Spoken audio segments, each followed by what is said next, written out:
First question. What is your name? Saan nakatira? Pangalan ng asawa? Ang trabaho? Tas kung ano yung religion. Ano naman pala? Game. Susan Halog.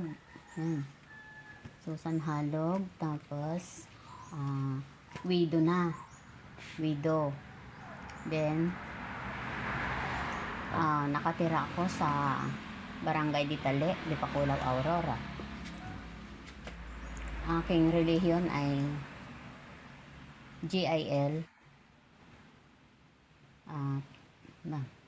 Born again. Born again. Ayan. Born again din. Tas Jesus is Lord. sunod. Ano yung mga ginagawa niyo dun sa simbahan? Kung ano yung mga paniniwala, yung mga beliefs, yung mga practices, yung mga ginagawa nga. Tas kung ano yung mga kultura niyo doon. Tas kung ano yung librong ginagamit nyo. Biblia. Tapos Bible ang ginagamit. kung paano yung pagbabaptize.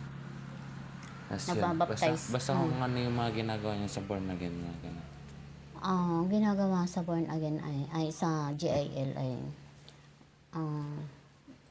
na sharing ng tungkol sa pamumuhay natin sa ating Panginoon, kung paano tayo manalangin, ganun.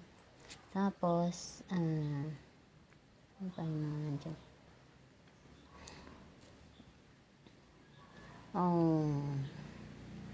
Meron din kaming offering. Ayan, may offering din kami. Tapos, ano pa? Yung mga practices. Mga practices. May mga, mayroon kami sa mga youth camp, ganun. Mayroon din kaming, ano pa?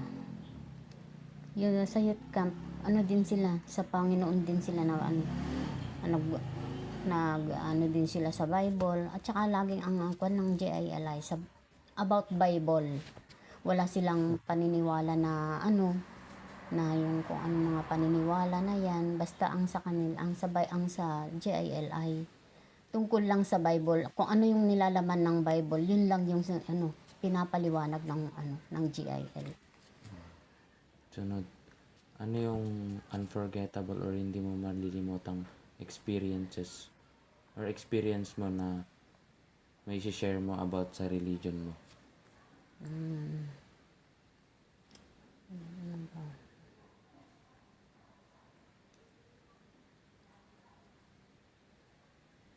Ano bang pwede kong ma-share dyan?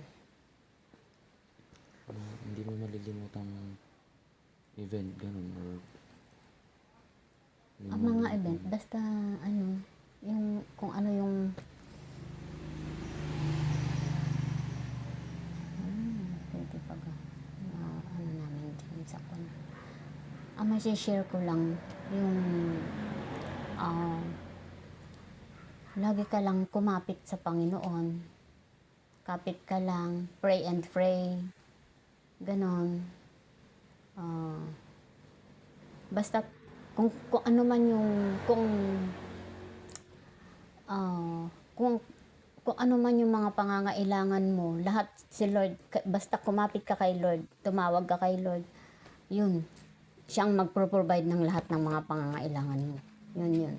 Kumbaga, yung time na yun, yung pinaka hindi mo makakalimutan. Oo. Na-realize mo. Oo. Kasi last question. Sa isang word or kung sa isang word, paano mo ma-describe yung religion mo? Kumbaga, sa amin kasi sa Catholic, nade-define ko siya as, para sa akin, as bahay. Isang word lang, kung paano mo may define yung religion mo, kung paano mo may sasabi sa isang word.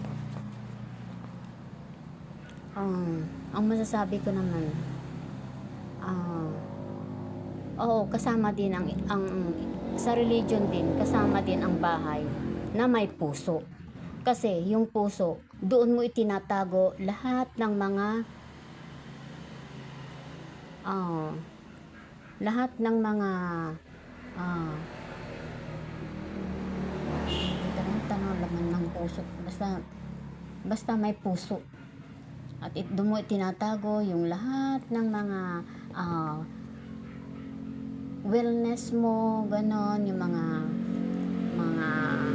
ano mo sa buhay, ganon. Yung basta kasama ang bahay with puso. Yan. Okay na. Thank you po. Salamat.